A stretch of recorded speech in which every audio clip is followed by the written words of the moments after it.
Hey guys, Drifter here. Today I've got some early gameplay for you of the new maps that were added into Modern Warfare Remastered, starting off with Wetwork, which is a crazy tiny little map that can be very fun because you can run through this map and pick up triple kills, or you can get hit by a grenade 5 times in a row. Sometimes you'll think you're a god and you're cleaning house, and then other times you'll think you're playing Grenade of Grenade, Grenade of Grenade 4.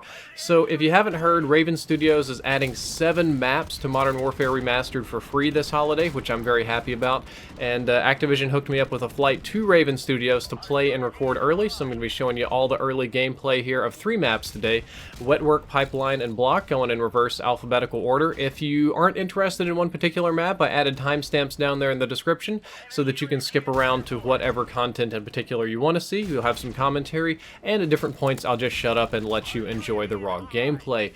But Wetwork is a fantastic map overall, very faithfully redone like most of the rest of the game, and I say fantastic in that it's a little bit more of an old school map. It's kind of like the original Nuketown in Call of Duty, if that isn't Shipment. Most of the action takes place in the center of the map. It's very clustery, very chaotic, very violent. It's an easy place to get 100 pluses and stuff when you call in helicopters, and I think it plays better in objective-based game modes than it does in anything else, because it forces people to fight over the objectives in the middle, which is almost a little bit of a shame, because I think the most visually appealing areas of the map are not in the middle. I mean, the idea is in the middle you're supposed to enjoy the darkness and the environment and stuff, but rather the better areas of the map are actually the crew area and the engine area on the front and back ends of the boat. Those are very atmospheric. They very much so make you feel like you're in a real boat. The lighting's good, it feels cool, but that's just not how it plays. I guess these maps were really designed before a lot of people gave a whole lot of consideration to flow in Call of Duty games,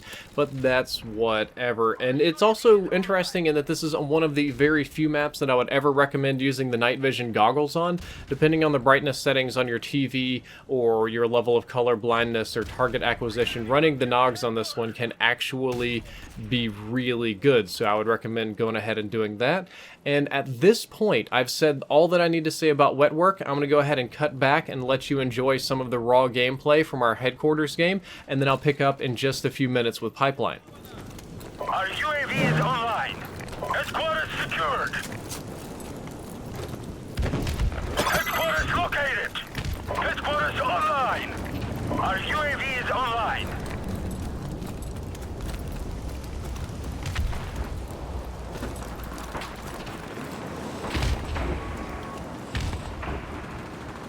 Headquarters secured.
Moving along, we've got Pipeline, which is kind of an abandoned warehouse and industrial facility in western Russia. It's like middle of nowhere, very communist USSR feeling kind of areas, and for the most part, it's a long-range engagement map. I'm actually using an Uzi with a silencer and with Juggernaut here just because I didn't want to run a boring class of M16. I wanted to do something different, but that's pretty much a terrible idea for this map. I wouldn't recommend doing it, and it's a long-range map, but it's kind of square shaped with a lot of overlapping lines of sight. So most of the time when I go out in long range engagements, I just get picked off, which isn't very fun. So when I play this map, I try to limit my engagements to indoors only, or some of the warehouse areas that I can control. And you'll see later, there's a really cool kind of underground tunnel supply depot area that connects most of the main areas. And it's cool, it's fun to use, it's a good place to use the night vision goggles again, but it can be very dangerous because there's virtually no cover underground. A lot of areas with one way in and one way out, you can get pinched real easily, you get hit by grenades very, very easily. So if you do go underground, you have to be very careful about it because it's very easy to end up dead down here, just like how I ended up dead. And overall, the map plays very good. It's got all the same kind of old school spots. You can jump on the pipes and crawl on them. You can jump from building to building. You can use little wall glitches and mantle areas to get to all those goofy spots that you figured out back in 2007 or 8 or whenever this game came out. All of that is faithfully and accurately recreated, so if I wanted to, I really could get up on top of the buildings and try to pick people off with sniper rifles and assault rifles and that sort of thing, but I'm playing Headquarters again, and I'm playing with a bunch of YouTubers, and they don't really play that way, so it probably wasn't the best strategy at the time. Overall, I'm very happy with Pipeline. I think it looks good. I think it plays as good as it used to, and it's an excellent addition to Modern Warfare Remastered. So at this point, I'm going to be quiet, and oh yeah, these little windows that let you see into the underground, they'll get you killed crazy fast if you're going in and out. And anyway, at this point, I'm going to go ahead and cut over to the raw gameplay, and we'll pick up in a couple more minutes with Bloc. Our UAV is online.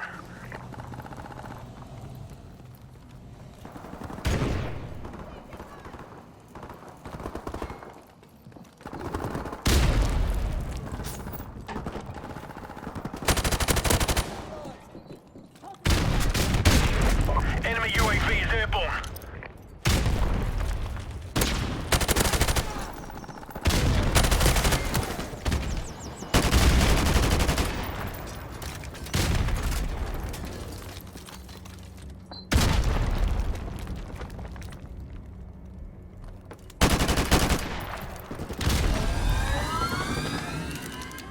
Friendly airstrike on the way. Headquarters online. Enemy UAV is airborne.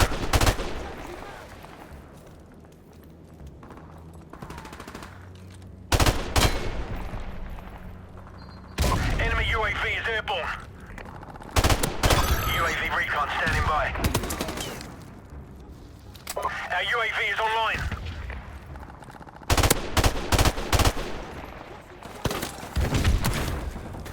Headquarters secured. Friendly airstrike on the way.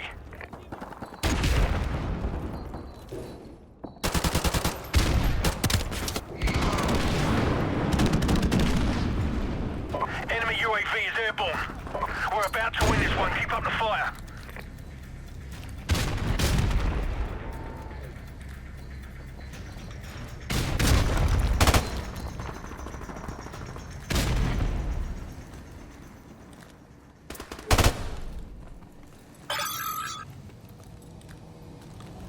Our UAV is online.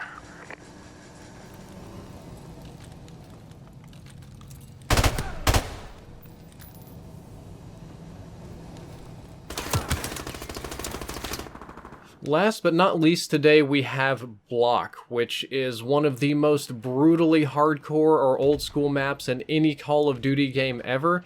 This is a map that truly was designed before people really gave a lot of considerations for what multiplayer maps should be like, or how they would flow, or how they would feel.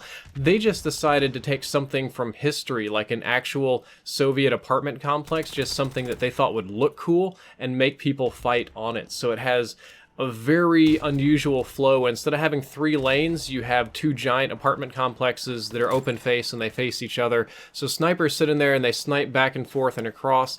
There are lots of really hard concrete stairwells for people to get into. The buildings are crumbling, creating unusual paths. And the middle area with the giant statue is pretty much just a huge death trap. If you want to run across the middle area, you're a much braver man than I, and you'll end up dead most of the time. But despite all of the tremendous amount of flaws that this map has from a design perspective, it aesthetically fits Modern Warfare Remastered perfectly. You're like playing in Pripyat in the exclusion zone or whatever, where everything's irradiated and abandoned, and it really puts you in the game. It feels very immersive. It feels like a place that could be very, very real.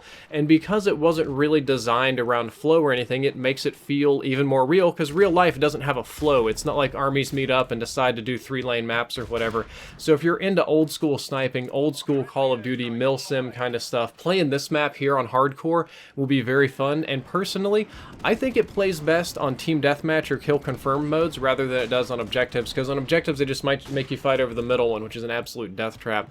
But when you're playing, let's say, team deathmatch, it feels like urban combat, how you're cleaning out building to building, room to room, you're trying not to get popped by a sniper from elevation or something.